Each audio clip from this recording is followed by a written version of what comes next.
Telugu Desam party జాతీయ అధ్యక్షులు నారా చంద్రబాబు నాయుడు ఆదేశానుసారం తెలుగు విద్యార్థి గుంటూరు జిల్లా అధ్యక్షులు మన్నవ వంశీకృష్ణ కార్యాలయం నందు తెలుగు విద్యార్థి రాష్ట్ర ఉపాధ్యక్షులు రాయపాటి అమృతరావు మరియు గుంటూరు పశ్చిమ నియోజకవర్గ అధ్యక్షులు కుంచకచర్ల ధర్మతేజ ఆధ్వర్యంలో భోగి మంటలు చేశారు.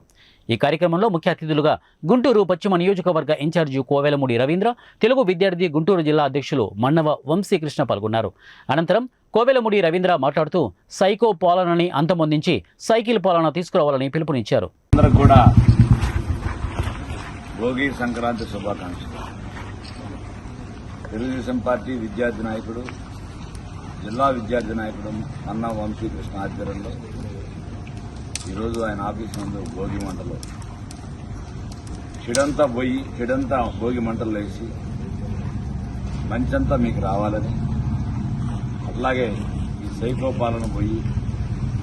సైకిల్ రావాలని, ప్రజలందరూ రానున్న సంవత్సరంలో క్షేమంగా మరలా చంద్రబాబు నాయుడు గారు జగన్ రెడ్డి పారదోడి ఆయన యొక్క పరిపాలనని బంగాళాఖాతంలో కలిపి ఆయన ముఖ్యమంత్రి అయి ఆయన తోడు